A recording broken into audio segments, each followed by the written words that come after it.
Assalamualaikum warahmatullahi wabarakatuh. Innal hamdalillah wassalatu wassalamu ala Rasulillah wa ala alihi wa sahbihi wa mawala. Amma ba'du. Sahabat yang dirahmati oleh Allah Ta'ala, mari kita lanjutkan bedah buku kita, buku Rahasia Sukses Tanpa Batas, Kiat Cerdas Meraih Sukses Dunia dan Akhirat dengan Takwa. Kalau pertemuan yang lalu kita berbicara puncak kesuksesan, maka pada kesempatan saat ini kita akan berbicara apa kuncinya agar kita bisa meraih sukses tanpa batas. Kita bersyukur menjadi seorang muslim di mana Allah Ta'ala dengan segala aturannya memberikan kemudahan kepada kita. Sebagai manusia punya fitrah ingin meraih sukses tanpa batas dunia dan akhirat, maka bersyukur karena Islam telah mengajarkannya. Yang pertama, kita harus ingat kembali bahwa kapan orang dikatakan sukses. Pada umumnya, orang dikatakan sukses kalau ia bisa menikmati yang rata-rata orang lain tidak nikmati. Contohnya apa? Orang bisa menikmati yang rata-rata orang lain tidak nikmati.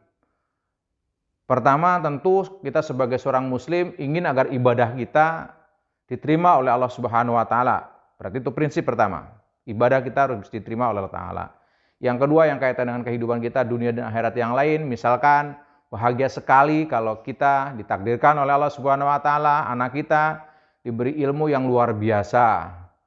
Ditambah lagi setiap punya problem selalu ada jalan keluar. Ditambah lagi rezekinya mengalir deras tanpa disangka-sangka. Tambah lagi misalkan setiap urusannya dimudahkan. Kemudian hidupnya diberkahkan oleh Allah Ta'ala, dosanya diampuni, pahalanya dilipat kali gandakan, dan pada akhirnya mati masuk surga. Itu gambarannya. Jadi kalau kita memiliki itu semua, tentu bahagia sekali, sudah ilmunya banyak, bermanfaat, rezekinya mengalir deras, dimudahkan, kemudian diampuni dosanya, pada akhirnya mati masuk surga. Tentu setiap kita merindukan itu semua. Nah, kabar baiknya, Allah telah memberikan kuncinya kepada kita semua. Apa kunci sehingga kita bisa meraih sukses tanpa batas, di mana kita bisa menikmati yang rata-rata orang lain tidak nikmati seperti yang digambarkan di atas?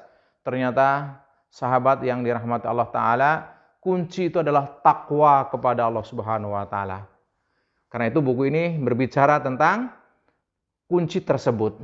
Nah, sekarang kita mencoba mengadakan pembuktian bahwa benarkah orang-orang yang bertakwa akan menikmati yang rata-rata orang lain tidak nikmati? Insya Allah pasti, karena itu datangnya dari Allah Subhanahu wa taala. Kalau kita lihat dari apa yang kita inginkan tadi, ibadahnya diterima, jelas hanya dengan bertakwalah ibadah kita diterima oleh Allah Subhanahu wa taala, seperti dalam Quran surat Al-Maidah ayat 27. Yang kedua, setiap kita tentu merindukan agar kita, anak kita, keturunan kita diberi ilmu yang bermanfaat, karena ilmu adalah alat sukses dunia dan akhirat. Kabar baiknya, Allah Subhanahu wa taala memberikan kepada kita dengan takwa, insya Allah kita akan diberi ilmu oleh Allah Ta'ala yang luar biasa. Seperti dalam Al-Quran, surat Al-Baqarah, surat kedua ayat 282 yang akhir, wattaqullaha wa yu'allimukumullah wallahu bikulli syai'in alim.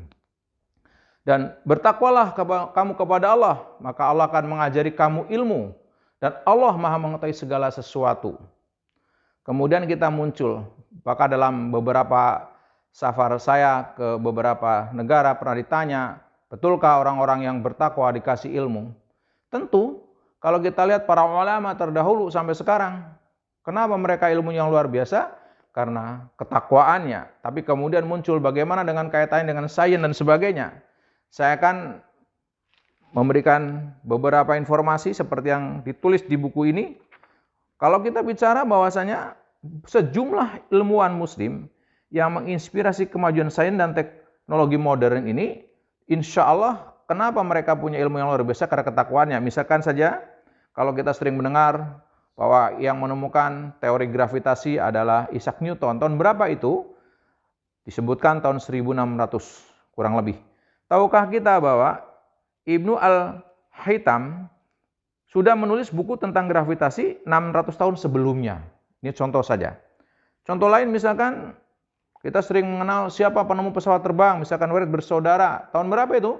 1903. Padahal kita sama-sama tahu tahun 1630 Hezar van Ahmed Selibi sudah melakukan terbang layang sejauh 2 mil dari Istanbul bagian Eropa ke Asia dan lain sebagainya, sampai saya menemukan sebuah data bahwasanya penemuan robot teknologi yang canggih ini bisa jadi terinspirasi dari robot yang dikirim oleh Sultan Abdul Hamid II ke Jepang. Robot ini mampu membaca adzan setiap jam sholat yang disebut alamet. Tahun berapa?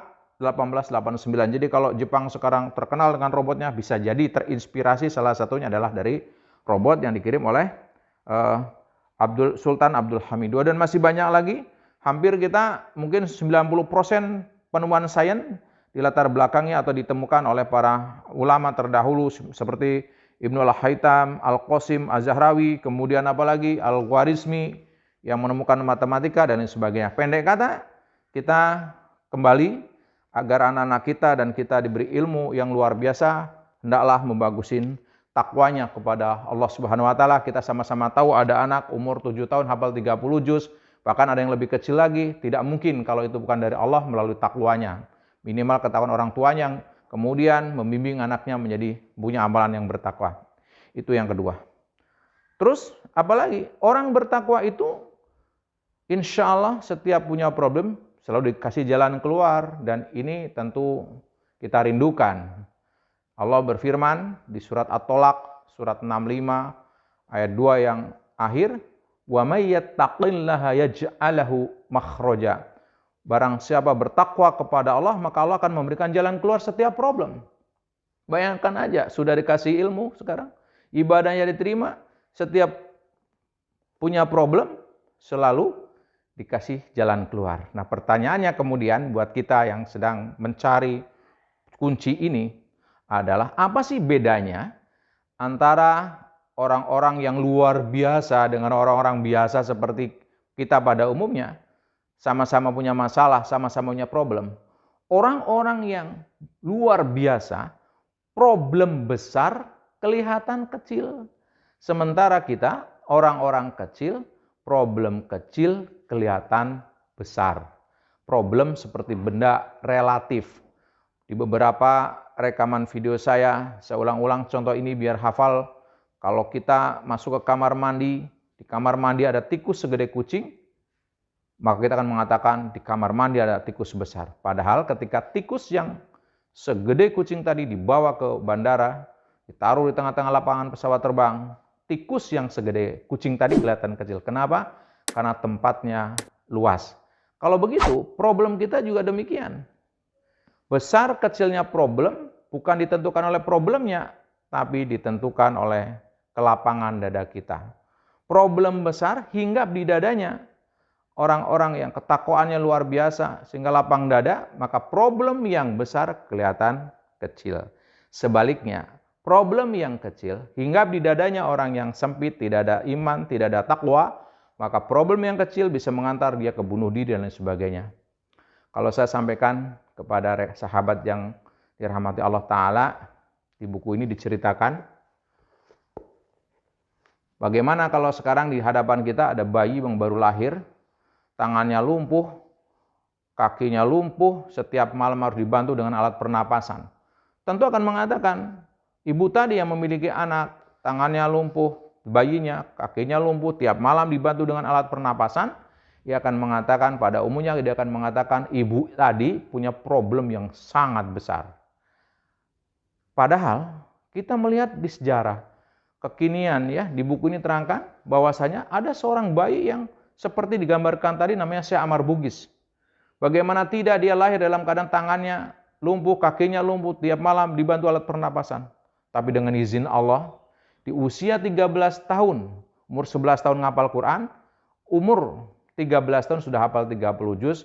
Lalu kalau di Indonesia mungkin dia sekolah SD, SMP, SMA, dan hari ini Syekh Ammar Bugis telah menjadi seorang profesor ilmu komunikasi, mengajar di beberapa kota di dunia ini, dan pernah datang ke Jakarta, ke Istiqlal tepatnya.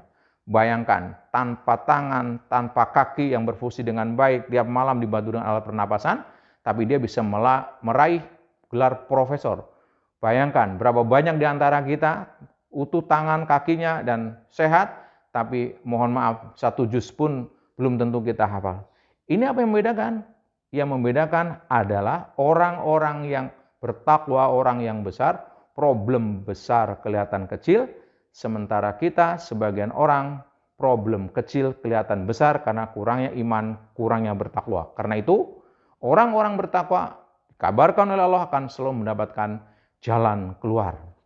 Yang berikutnya apa lagi? Yang rindukan orang, tentu rizki. Rizki dalam arti luas. Dan kabar baiknya, melalui bertakwa, Allah akan memberikan kepada kita orang-orang bertakwa, rizki yang tidak disangka-sangka. Di surat At-Tolaq ayat 3 yang awal dikatakan, wa yarzuqhu min haitsu la yahtasib. Dan barang siapa bertakwa, di samping dikasih jalan keluar, maka dia akan diberi rizki dari arah yang tidak disangka-sangka.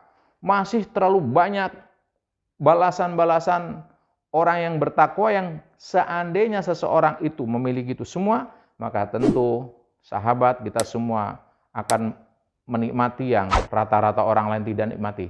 Contoh di ayat berikutnya di At-Tolaq, biar nyambung di surat At-Tolaq ayat 4, orang yang bertakwa dimudahkan segala urusannya. Wa may yattaqillah yaj'alahu min amrihi yusra, dan barang siapa bertakwa kepada Allah, Allah akan mudahkan segala urusannya. Di ayat 5-nya, barang siapa bertakwa kepada Allah, maka Allah akan ampuni dosanya dan akan dilipat gandakan pahalanya. Di surat Al-A'raf, surat ke-7 ayat 96, orang-orang bertakwa akan diberkahkan. Dan puncaknya, orang-orang yang bertakwa, insya Allah, di samping dicintai oleh Allah, dibersamai oleh Allah Subhanahu wa Ta'ala, orang-orang bertakwa ini akan masuk surganya Allah Subhanahu wa Ta'ala, seperti dalam Al-Quran surat Al-Imran ayat 133, wasari'u ila magfiratim mir rabbikum wa jannatin arduhas samawati wal ard wa iddat lil muttaqin. Dan bersegeralah kamu kepada ampunan Tuhanmu dan kepada surga yang luasnya seluas langit dan bumi yang disediakan untuk orang-orang bertakwa. Sahabat yang dirahmati Allah Ta'ala. Jadi, pada pertemuan ini jelas kita, kalau setiap orang merindukan, ingin ibadahnya diterima oleh Allah Ta'ala, kemudian dikasih ilmu yang luar biasa, dikasih jalan keluar setiap problem, dikasih rezeki tidak disangka-sangka, dimudahkan segala urusannya, diberkahkan hidupnya, diampuni dosanya, dicintai Allah, dibersamai Allah, dan akhirnya mati masuk surga, maka kuncinya adalah bertakwa. Dengan demikian, maka takwa menjadikan kita dengan bertakwa yang sungguh-sungguh takwa, kita akan bisa menikmati yang rata-rata orang lain tidak nikmati, baik di dunia sampai ke surga Allah nanti insya Allah. Lalu secara teori tadi kalau dikatakan bahwa orang-orang yang sukses menikmati yang rata-rata orang lain tidak nikmati dan kuncinya adalah takwa, pertanyaan berikutnya adalah betulkah orang-orang bertakwa melakukan yang rata-rata orang lain tidak lakukan? Insya Allah di video berikutnya saya akan membicarakan orang-orang bertakwa melakukan yang rata-rata orang lain tidak lakukan, sehingga orang-orang bertakwa pantas menikmati yang rata-rata orang lain tidak nikmati. Semoga bermanfaat. Saya mengajak diri saya dan sahabat yang beriman semuanya untuk senantiasa meningkatkan takwa kita kepada Allah Subhanahu wa Ta'ala, sehingga Allah pantaskan kita untuk bisa menikmati yang rata-rata orang lain tidak nikmati. Semoga bermanfaat. Lebih dan kurangnya mohon maaf. Assalamualaikum warahmatullahi wabarakatuh.